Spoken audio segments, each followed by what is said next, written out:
Greetings. This lecture is Decisions Under Uncertainty, specifically how do we manage the unexpected. We've talked about how decisions we can make are very programmed, they're very rational decisions because they're very simple and basic, and we already know all the options, we know all the information, so we're just choosing A or B. But the challenge comes as we have less and less information available to us. Sometimes we have all the information in terms of the objectives, but we're still not clear what's going to happen. We know A could happen, we know B could happen, so when we choose something, we're still not 100% sure what will that be. Then we're making decisions under uncertainty, and then really under adversity or under ambiguity. In those circumstances, we have very little information, and many times we don't even know what's going on and why it's happening, but yet we're still faced with having to make decisions with very little information. And this is where the analyzer struggles, clearly, as we've had these discussions. When you're in a crisis mode, you have to be able to assess a situation fairly quickly, tap into your brain reserves and your intuition, and move forward in terms of being able to make a decision. So this lecture is going to address how we can be more present when we have to make decisions under uncertainty or in situations where things are very ambiguous. We're going to talk about mindfulness and how mindfulness can inform the way that we can make decisions when there's a lot of chaos swirling around us and we have very little information to work off of. This naturally feeds into the next lecture, which is going to be on managing a crisis, because a lot of times when we're managing a crisis, it is under situations of uncertainty or situations of ambiguity where we have very little information, and yet we still need to act in a way that's in the best interest of our company and our employees. Another thing that we're going to address besides mindfulness is improvisation, and the improvisation material is really going to be covered in the lecture on mindfulness as a part of that. Improvisation, while we know it from Saturday Night Live and Whose Line Is It Anyway, and those sort of comedy shows, we know improv is also used in an applied way within organizations to help them make better decisions, to help them work better with their employees, to be more creative, to be more collaborative. It's an incredible and powerful tool used by all sorts of business organizations all across the country. Unfortunately, because this is a fully online class, I can't have you go through the improv like I normally do with my hybrid or face-to-face classes. And I may try to change that in the future. But for now, I'm going to show you improv, show you how implied improv can work, and then hopefully you'll be thinking about the concept of yes and, as you'll see in a little bit, how that helps us to make better decisions. We've talked about the continuum of making decisions from the rational model to the decision-making under ambiguity, that continuum in previous lectures. So here we're starting to get at, given this information, given how much information we may have, what tools should we use to best help us make decisions, particularly as information becomes less and less certain to us. So let's start with the most certain situation, and that's the upper left-hand corner in box 1, where we have certainty in our problem consensus, and we have certainty in solution knowledge. So under those circumstances, we will be using the rational approach. It's pretty straightforward, makes perfect sense. We know what the options are, we know what the solutions are, and it's just about choosing what's the best thing to do in this moment. So there's an enormous amount of agreement on what's the right thing to do. When we have certainty in the consensus of what's going on, but we're unclear about the best solution, then we tend to use judgment and trial and error. And so that means we give it a shot, we see what happens, we take a couple steps forward, that doesn't work, we move backwards, we try something else, we move backwards, we move forward, move backwards. So in the Apollo 13 example, they're clear what the problem is. No one doubts what the problem is. The challenge, though, is what's the best way to deal with the problem. No one's clear. So it's a trial and error situation. That's why they put them in a team, they put them in a room and said, okay, here's what we got. We've got to solve this problem. How do we do it? It wasn't a rational approach. They had to, really think outside of the box and be as creative as possible. So that's where that trial and error comes into play. If we move over to the upper right-hand quadrant now, where we are uncertain in terms of the consensus about what is going on and what the actual problem is, but we understand with the host of solutions we have, we understand the certainty of the solutions. We just aren't clear on sort of what's the right path to take to get there. And that's when you have to use bargaining and coalitions and negotiation. And in that situation, you believe this is the solution to the problem. I believe something else is a solution to the problem. We're at odds. And we have to figure out how do we get ourselves to a place where we can actually agree on what's the right approach to things. So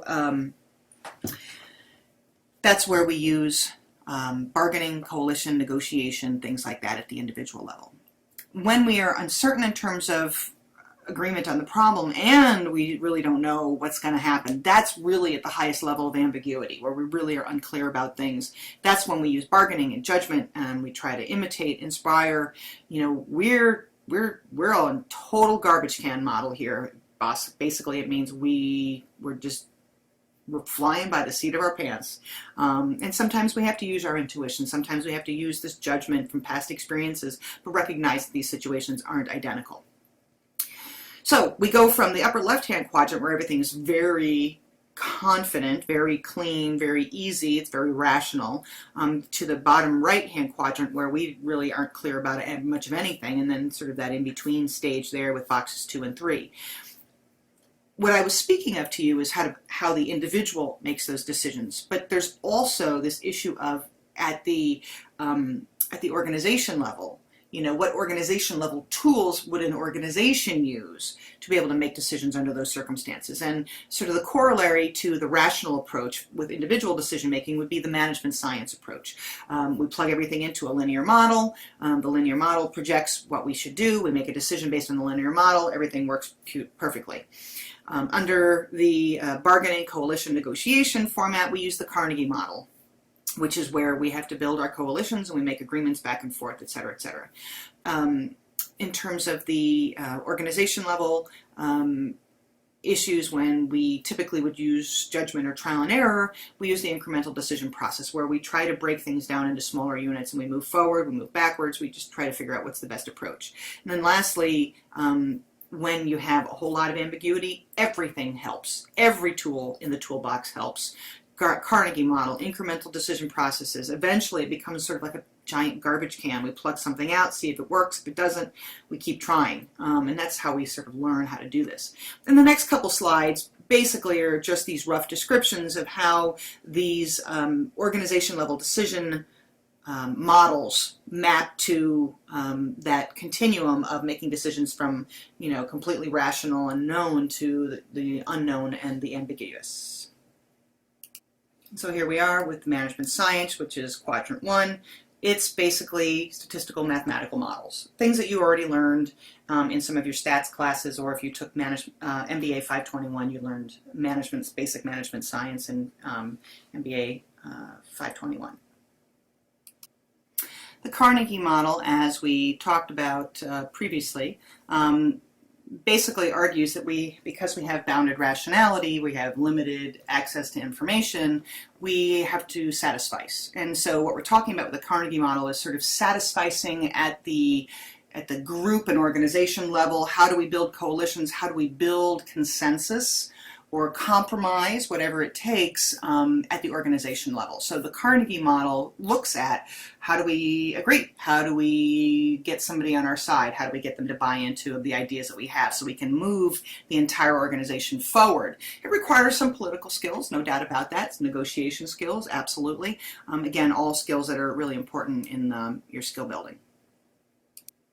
And again, the next slide here, Carnegie model talks about probabilistic search.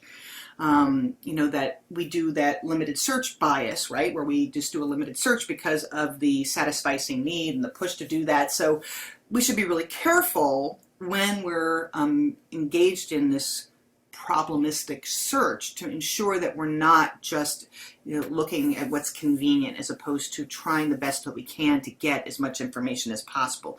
And it really also depends on time constraints and things like that. But when we can take a little bit of time to do some research, it's important that we don't limit our our search for a solution or search for information, we don't limit the scope of what we're looking at. Because if we do that, then we're not bringing mindfulness to our decision process, which you'll see in a little bit is really important. The incremental decision process, as I talked about, is how we break down our decision process or our, the issue that we're trying to solve into smaller chunks, smaller, more easily identifiable problems and solutions. You can't take a big problem and solve it in one big, huge, decision. You've got to try and try again. It's a little bit of trial and error. We try something, it works, great, we move forward. If that doesn't work, we move back down the decision tree, we try the other path, we try something else. And the goal here is that we have to identify what the issue is, we develop a problem, we select a solution, and then we try it. And if it works, great, we continue moving forward. So what it's arguing is we have to just look at small wins, small victories, in those small chunks in the way that we're managing the project. That's the only way that makes a project doable, of course. So the garbage can model, love the way it's defined. It's basically organized anarchy, cracks me up. The idea of the garbage can model is when we have so much uncertainty and we're not clear what to do, it's a trial and error. We do all sorts of different things, and we have to recognize that, as players change, the decision models and the decision trees that we use and the coalitions that we built are going to change over time. So it really combines the stuff that we do with intuition and the Carnegie model and coalition building, and satisficing and the trial and error process. I mean, it's about, it all kind of gets lumped together, and we have to be willing to be very open to different ideas. Be really careful about your probabilistic searches. We don't want to be just focused on a narrow band of solutions, because satisficing does narrow our vision as opposed to broadening it. So we want to be really careful about that. Typically, when the garbage can model makes sense is when there's a lot of disagreement on what's going on and what's the best solution, when people are unclear what's happening and why, and when there's a lot of different people that are kind of coming and going. And so a garbage can model tends to happen because there's an enormous amount of turnover and an enormous amount of chaos, basically, for lack of a better word, that's going on in the company at that time. So programmed versus non-programmed decision. We've talked about this a little bit. A programmed decision is one where we're pretty clear what it is. It's very routine. We know the choices are A or B. It's a lower level decision. There's a very clear standard operating procedure, how to handle these sorts of things. It's kind of mechanistic decision making, if you will. If we think back to mechanistic decision mechanistic decisions that are made within a mechanistic design in a company, as we were talking about under the organizational design lecture. So programmed decisions, like rational decisions, when everything is pretty much known to you, the SOP makes it very easy. So you know the next step, and then the next step, and then the next step on things. Nowadays, we use computer simulations and data processing decision trees and things like that to help us. But basically, your SOPs, your manuals, step 1, do this, step 2, do this. That's really easy. And so we tend to allow our lower level employees to do those kinds of decisions, because they are best served making those kinds of decisions, the programmed decisions. It's the non-programmed ones that are much more complex, that don't have any predictability about what's the right solution, because we are missing enormous amounts of information, or we've never had an experience with this sort of thing before. It tends to be novel. It may not be a one-time event. It could be an event that may be now the new normal. We have to switch the way that we think about things, but it is a shock or a surprise to us, and we have to figure out what's the best way to handle it. In the past, we used rules of thumb and intuition, and now we have more tools. We can help people with heuristic problem-solving techniques. We're teaching them how to think outside of the box, as we've been talking about. And that's obviously a lot of the things that I'm trying to work with you guys on, is teaching you how to be better at making heuristic problem-solving techniques, applying those techniques to non-programmed decisions, to crises and things like that. When we're making non-programmed decisions, we are faced with a lot of trade-offs and a lot of constraints on what we need to do and when we should do it. I mean, obviously, there may be constraints with just our ability to process things in our own brains, right? Bounded rationality really limits our brain's ability to process an enormous amount of information. Then we have our own personal constraints. Depends on how much power we have. You know, what's my style of decision making? You know, how well I manage stress, how well I work with others, how emotionally stable I am, those kinds of things. And so if I'm not so emotionally stable, then I'm going to probably try to make a choice or make a decision that's going to ease my stress. If someone manages stress better, then they have a wider variety of options open to them in terms of how to solve problems. But when you don't deal with stress, your first instinct is always to decrease the stress as quickly as possible. Lastly, our organizational constraints, and has to do with the culture and the politics and sort of the nuances of the company's values, and particularly around ethics, the perspectives, the shared perspectives they have. Are they a mercenary culture, or are they working together? And so the more that we understand the culture of the organization and whether or not these coalitions can easily be built if we need to, or we have information that we can depend on from people, you know, that's the issue that we have to focus on, is recognizing there are constraints to the kinds of decisions that we can make and the kinds of solutions we can come up with. The goal of the improv sessions is to teach you guys how to manage some of those organizational constraints and even some of your own personal constraints. When you can set aside your anxieties, when you can set aside pressures, and when you can really be focused in the moment on what it is that you're trying to accomplish, when you can also deal with these constraints and issues and concerns, the glorious thing is the improv really enables you to adapt really quickly to these constraints and helps you to make a better decision. So when we recognize those trade-offs, our goal is to maximize the highest quality decision that we can make given all of those constraints that we face. And it's certainly more than possible to do, but that's one of the things that we're trying to train you guys on how to do in this class. So managing the unexpected. We understand the different decision tools that we can use. We recognize we're working in this arena of the non-programmed decision. Managing the unexpected requires us to use mindfulness and have a mindful culture. And think about this as we think about the issues that we faced when we were listening to the Columbia decision failure. Think about the Apollo 13 movie clips that we were listening to. Think about some of the discussions we've already had on recognizing that we learn better from failures than we do from successes, right? So what is mindfulness? In the context of decision making, a mindful process added to decision making means that we aren't preoccupied with our successes, but we're actually preoccupied with our failures. And our goal here is we want to look at, why did we fail? How can we avoid this, and how can we move forward so this doesn't become an issue again? The next step in the process is this idea of being reluctant to simplify things. Remember that Einstein said we want things to be simple as possible, but not too simple, which means then if it's too simple, then we're deficient of the information we really need to make a good decision. We are then doing what we call the limited search bias. We also want to be careful of not gathering too much information, because then we end up with paralysis by analysis, right? So the goal here is to figure out what is the fine line that you walk between having just enough information to be able to do something, to have a nuanced picture, without, you know, trying to simplify it as much as possible. And so the goal here is to allow yourself to see more, to see the moonwalking bear.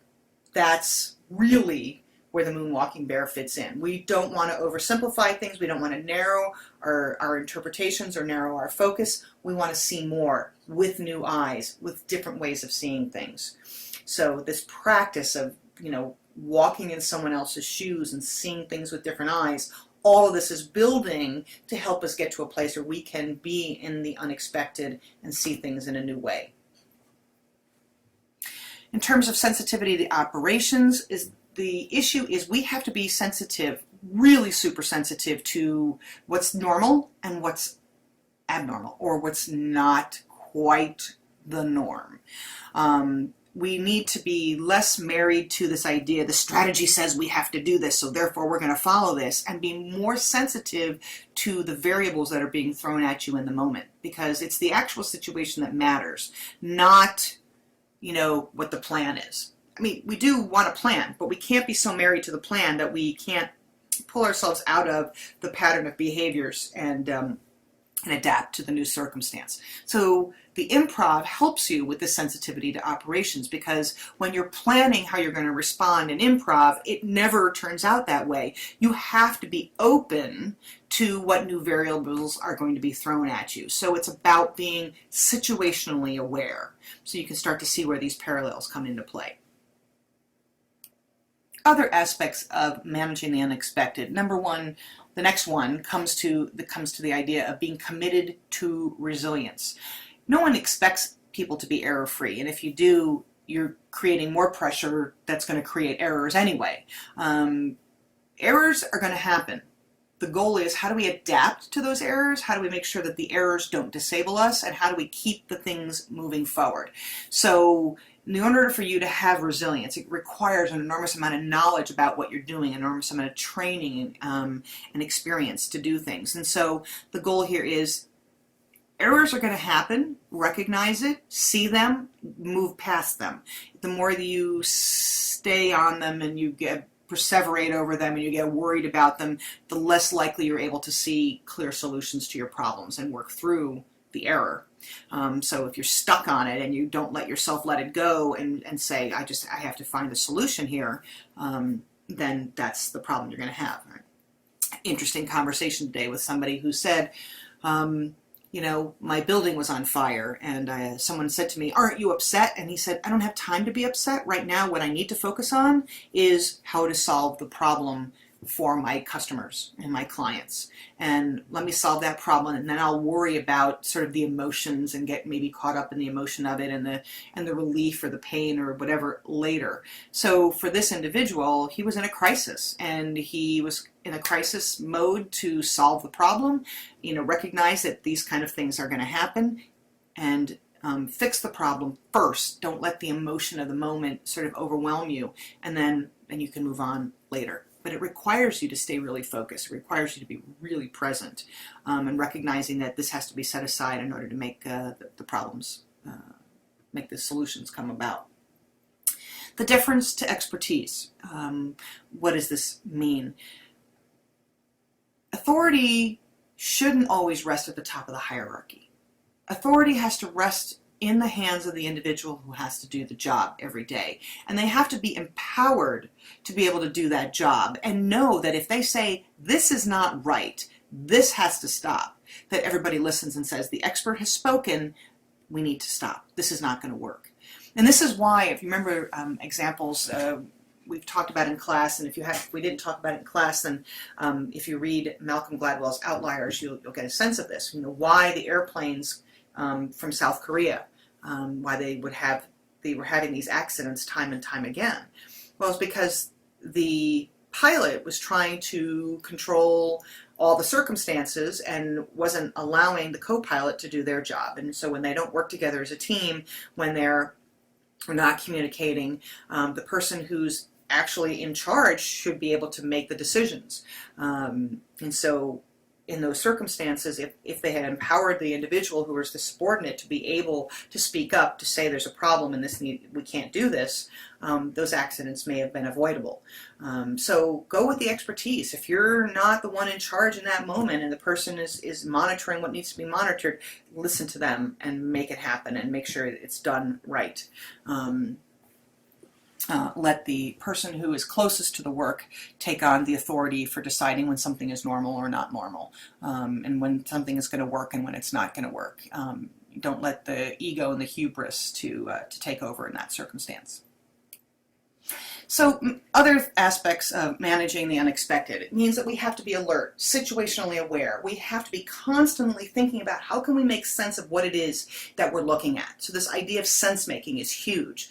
That perceptual process talks about how we gather information and we try to organize it in a way that makes sense. We want to be careful that we're not oversimplifying it, letting things fall into this pattern of, well, that's the way it's always been. going back to the Columbia decision failures, right? When you're looking at a decision failure and you're recognizing, should we have done something different? Or you're looking at Columbia and how they always said, oh, the foam strikes are fine, it's not a big deal, it'll be okay. It's always been okay. So it's easy for our brains to do that, to say, this is going to be fine, this is okay, it's the way it always happens, and it's not an issue, when in fact, these things happening, they're near misses, right? They're almost failures, and we have to realize, if they're an almost failure, how can we make sure that that almost failure doesn't happen again? And that was one of the big errors that NASA had around Columbia, is they assumed that it was just within the normal range of things that were going to happen, and they didn't really focus on what could be the real risks attached to that. So the idea of being alert and making sense means you always have to be gathering information and not resting on your laurels, if you will. You sort of have to stay in motion mentally. You're always analyzing, gathering data, analyzing, analyzing. And it's a complex process, right? Because we've already talked about how our prefrontal cortex can only manage a few pieces of data, but we can train ourselves to purposefully look outside of our comfort zone, right?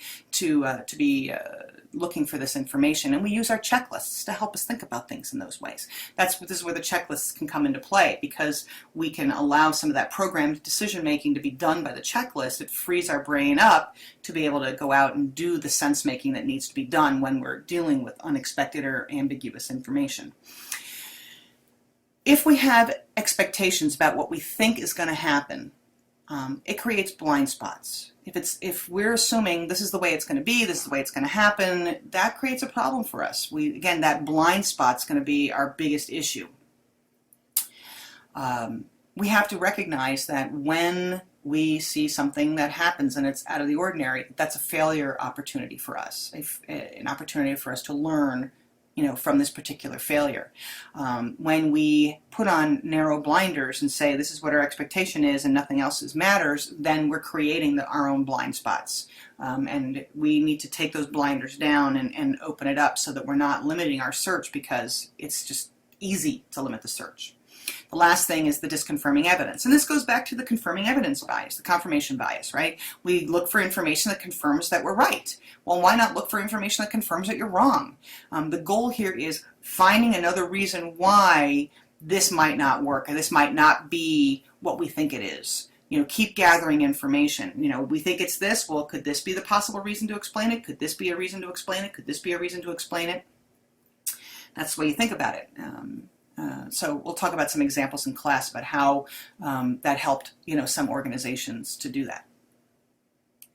So as you'll read in the book, there are a whole variety of surprises. And these surprises, these anomalous events, these outliers are really important for us to focus in on and figure out, what's going on. So first surprise is a bolt from the blue, where we have no experience with this in the past. We have nothing to model against. We didn't even know it was going to happen. So here we are suddenly with something going on, and we didn't know how to handle it. So this could be a bombing. It could be, a new variable that gets thrown at us. Think about, the square peg in the round hole example. It wasn't even a contingency we thought could happen. It was a bolt from the blue. Who would have thought that this would have happened, which created a chain of events that caused something else to happen? No one expected that you would need to have an oxygen scrubber from one module to work in another module. Now we know better, but at that time frame, no one even thought that that was something that could happen. So the goal here is we can have these bolts from the blue. We have to be open to seeing when these bolts from the blue come at us, and recognize that they're anomalies, and if they're an anomaly for a reason, it's because we have curveballs that'll be thrown at us, and we have to deal with them. The other thing is we see something, but it's different than what we expected. The opposite happens than what you expected, and you look at that and go, I expected A to happen. Why did B happen? Why did B happen? Is that an anomaly, or is that a pattern, or is that something that I need to pay attention to? So if something's going to happen, but it happens in a way very different than what you expected, then that has to tell you that something's going wrong, and you should be looking at that.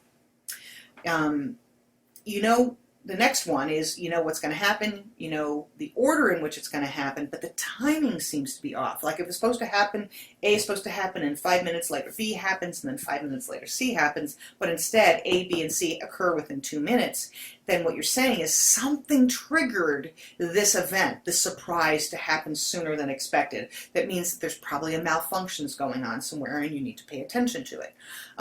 So when things happen sooner than they're expected or anticipated, that tells you there's something going on. There's something wrong, going on out there. Other types of surprises have to do with the duration of something.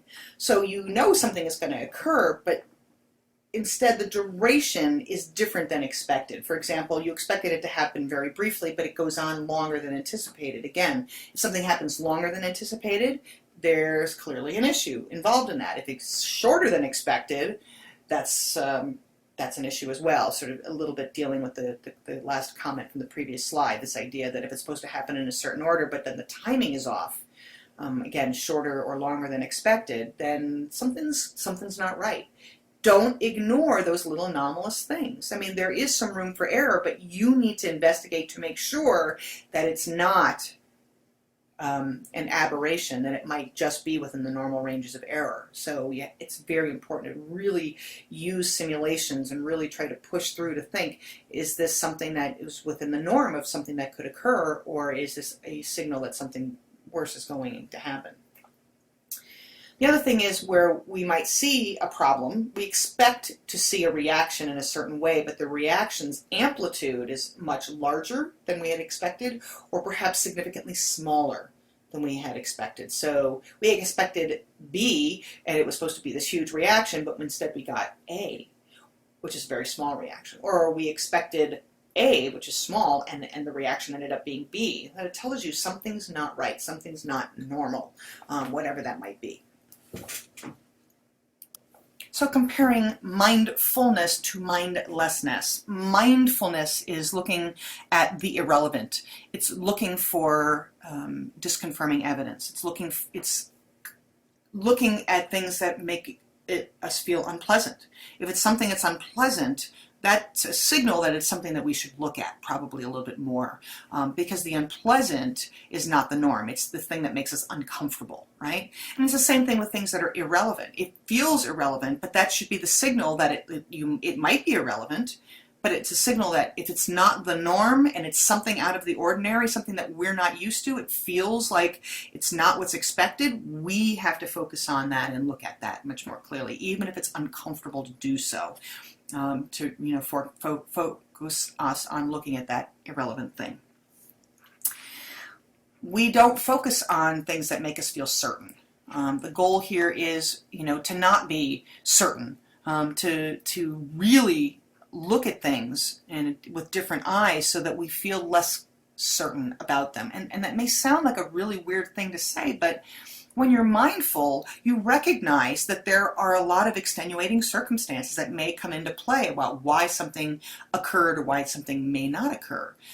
So the issue is when we are okay with something that's less certain, it means we are opening up our mind to potential explanations or potential reasons why things may be happening. But if we, focus on issues and concerns with certainty, and we do that, then all we're doing is limiting ourselves and saying, oh, I'm certain it'll be fine. It's sort of like that, I'm 95% or 99%, this is what it's going to be. Well, when you're 99% sure of something, that's the surefire flag, right? That it's probably not so certain. And the more, it means we need to gather more knowledge. And the more knowledge we have, the more realistic expectations we have. We want to focus on what's implied, not just what's explicit, right? We want to look at the things deeper. Things on face value look great. It's very explicit, it's very out there, but maybe what we need to focus on more is what's implied by looking at these anomalies and these apparent events. We want to think about what's probable, not just what's factual, but what's the probability. Just because something hasn't happened doesn't mean it's not probable. Think about the foam strikes, right? It was always possible, it was always probable that something could occur, but they kept it as it was a fact. It's not going to be a problem, and therefore we don't have to worry about it anymore. Well, how many times can you take a hit like that before it becomes a problem? So we have to be thinking about the probability of something happening and what the probability is of an outcome that may be less than satisfactory to us. Lastly, on mindfulness is we want to contest things, challenge things, question things, right? We don't want to be in a situation where we allow that groupthink to take over. Our goal is to be playing devil's advocate, to be pushing the boundaries, to ask questions where appropriate, because that gets you to a place where you may eventually get to consensus, but we don't want to get to consensus too soon. We want to be able to make sure that we've pushed ourselves through the paces of really trying to look for the disconfirming evidence and things that may seem irrelevant, and looking at the different ideas out there and not feeling so confident about them, and making sure that we've gathered all the data we can to allow ourselves to be aware of when a surprise may hit us and have to deal with it. If you're mindless, you're so busy trying to focus on how you're right, improve your right all the time, that you're not thinking about how you might be wrong. And so mindlessness is a big part of why people make bad decisions, and where a lot of decision-making bias and decision-making errors occur. So when we get into class, we're going to do a mindful eating exercise. And the goal here of mindful eating is just sort of teaching you what the sensation feels like to be mindful. Okay, and it'll be fun. It'll be yummy things to eat, so no worries. But it'll be a good exercise. So to plan or not to plan, and as we've talked about in the past, we make plans and God laughs. Should we plan? Absolutely. We should have a strategy, but we shouldn't be so connected to the strategy that we don't allow ourselves to deviate when it needs to deviate. I'll talk a little bit about some of the issues in the checklist manifesto about how plans are essential, but allowing for deviations is also essential. And how do we manage that? And part of it, as we've already talked about, is we're going to have to improvise. We're going to have to be open to new ideas. The goal here is when we plan, we have to make ourselves very ready for anything new that gets thrown at us. So plans are great. We start with our plans, but we also have to have communication. We have to be able to know that everybody's in agreement about how the changes are going to make, and we adapt accordingly. And so nothing is written in stone, that it could never change. Because when you make that decision, like Ford Pinto did, right? Lee Iacocca said, here's the bottom line. It needs to be 2,000 pounds and under $2,000, and I will not deviate from that plan.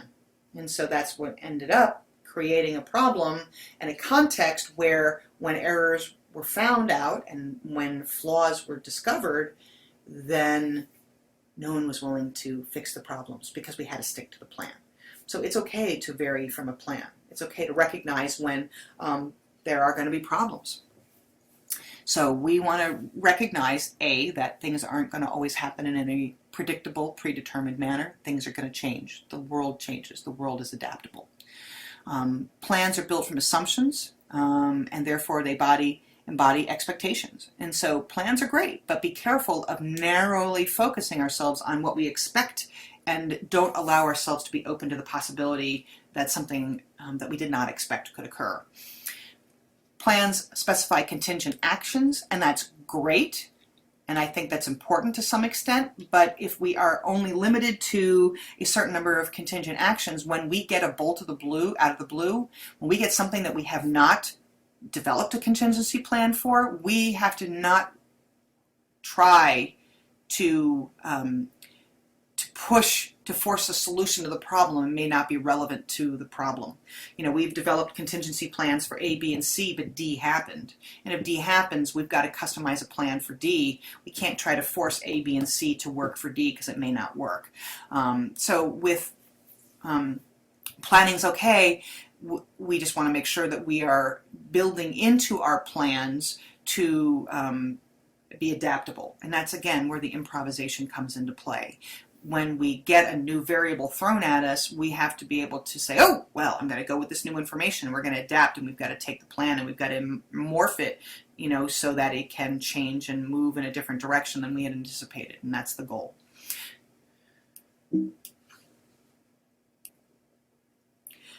Other issues to think about with respect to planning is that planning always assumes that there's going to be high quality outcomes if people just do the same thing over and over again. And that sounds great, but that creates that decision-making bias of it's the way we've always done it, where we're locked in the past and we don't allow ourselves to think in a different way that this circumstance is brand new. We are always look for patterns, right? Our dopamine is looking for patterns, and dopamine wants us to find patterns, and it works really hard to find patterns. And so if we figure if we just do the same thing, we've always done, it'll work. And it doesn't. That's where we have problems with escalation of commitment and sunk cost biases and all sorts of things. It doesn't allow us then to handle these novel events. So again, plans are fine, but we have to recognize that our brains are prone to these kind of biases where we're going to see a pattern and we're going to assume that the pattern exists, in the way that we did things in the past, but this is not the same thing. It's not the same circumstance. It's not the same event. We have to see the unexpected and deal with the unexpected as a new variable, not expect that it's just going to be fitting into the same pattern of things from the past. Planning doesn't let us see discrepancies, and it doesn't let us think about how to think of things in a new way because we get stuck in the plan. So again, having a plan is fine as long as we build in some flexibility and an ability to see things with different eyes. Getting that practice of seeing things with different eyes is really important. So when we think about the kind of culture we want for businesses, we think about the kind of culture there should have been for Columbia and other organizational crises. We want a reporting culture where everybody feels safe, right? The psychological safety of being able to report when something occurs. You want a just culture. You don't want a culture that's always into shaming and blaming. You want a culture that says, here are mistakes, here they occurred, we're going to learn from them, and we want to make sure that we're not in a shaming, blaming situation. We want a flexible culture, one that allows people to adapt and make changes, right? And then we want a learning culture where people are willing to learn about different things, build new frameworks, think of new ideas. It really pushes us to get out of the old rut, the way we've always done things. Again, and if the planning that we do is all based on that old rut and we're really not thinking about how can we do things differently, right? This is all about, these are the things that we need to do. We've got to have a culture that allows us to make mistakes in order for that to occur. So how then do we develop a mindful culture? Number one, be willing to track down bad news. Looking for disconfirming evidence, allowing ourselves to be open to the idea that when we get information that it's not always going to be good news. We have to be open to the bad news, open to the things that may not be what we want to hear or what we want to expect. We want to clarify the onus of proof. Basically what that means is we want to make sure that we're clear on whether or not something is something that we have to look at and look towards versus something that we can ignore. And so it really requires us to do some work, to do some digging, to figure out whether or not this is anomalous or it's and it should be paid attention to, or whether it's something that's within the normal range of expected behaviors and expected outcomes. The onus of proof is on every individual to say, here's an anomalous thing, and here's why I know it's anomalous, and this is why we need to pay attention to it, or here's something that is within the norm, and this is why it's okay for us to not worry about this within this range, because based on modeling, this is not going to be something that we should worry about. You want to stalk the anomalous. As we said, we've already referring to it, right? Go after the disconfirming evidence. Go after the thing that stands out and is different. Don't let it pass you by and ignore it. You need to focus on that anomalous thing and realize that this could be a signal that there's something bigger going on and more problematic going on. Define the near miss. Sometimes we think a near miss is a success, but a near miss is really an almost failure. So it's really important for us to focus on that almost failure and figure out why it occurred and make sure it doesn't happen again. If it's too close for comfort, then it means that it needs to be fixed. Consolidate your explanations, right? So everybody has a whole lot of different explanations for things. We have to be open to those ideas. This is where the improv comes into play. The brainstorming, looking at all the possible explanations for things and starting to find patterns in where the explanations may be at issue. So our goal is to try to combine information together so we can have some reasonable explanations of why things are occurring, whether it's because there's something anomalous going on or what have you, but it requires us to work cooperatively with others in an open way with a yes and attitude towards it in order to make that happen. Don't underestimate the power of social influence. We can influence people even when we don't have power. We can influence people to listen to us. And so again, a mindful culture says, you know what, I'm the one doing this work every day. Listen to me, and here's why you need to listen to me, and here's the evidence of why this is important. So stop, listen. I'm knowledgeable about what's going on. Also, in a mindful culture, you need to know how your company's culture feels about feedback, particularly around negative information. We want to try to change that culture so that people are more open to feedback and to negative information. So lastly, last slide on this slideshow, how do we develop, again, a mindful culture? And we talked about a few things in the previous slide. You want to act your way into new values. And what that means is practice what you preach. If you're going to say something, practice it so that it becomes ingrained in the way that you do things. Don't ignore feelings, emotions, right? These are the things we've talked about from day one in this class about how important feelings and emotions are for triggering our reactions to things. And sometimes we have to tap into those emotions to be able to make good decisions, to be able to recognize when something just doesn't feel quite right. Trust our feelings, trust our emotions on these things. We also want to encourage people in good communication is to paraphrase their ideas. So put it in different words, put it in different language so that it resonates with people. The only way we're going to be able to communicate is if we try to find a way to understand each other, and particularly if we are at odds with what we think is the right solution to problems, we want to make sure that we're really working hard to paraphrase and communicate with each other. We also want to use symbols to really reinforce mindful culture. The idea is stop, look, listen, take some time to listen to the other side, take some time to think. If it seemed like a near miss, it's really a near failure. So let's focus on how we can avoid this failure from happening. So any kind of symbols that you can use in your company, posters and language, ingrained in training, whatever it takes, use these symbols broadly. Encourage people to engage in those behaviors and control that so they can exercise that control through the culture. So have reinforcement systems in your culture. Have reinforcement systems in your policies to make sure that people are continually engaging in the behaviors that you want them to do. Also, safety first, right? If it had been safety first, Ford Pinto never would have happened, Columbia never would have crashed, the Challenger never would have blown up, we would have thought safety comes first. Safety comes first for those who are at most at risk. Now, we all get that accidents can happen, anomalies can happen, space travel is dangerous. But when people are purposefully ignoring data that tells them something is unsafe, then that's criminal, almost, if you think about it. Certainly it's unethical, if not criminal.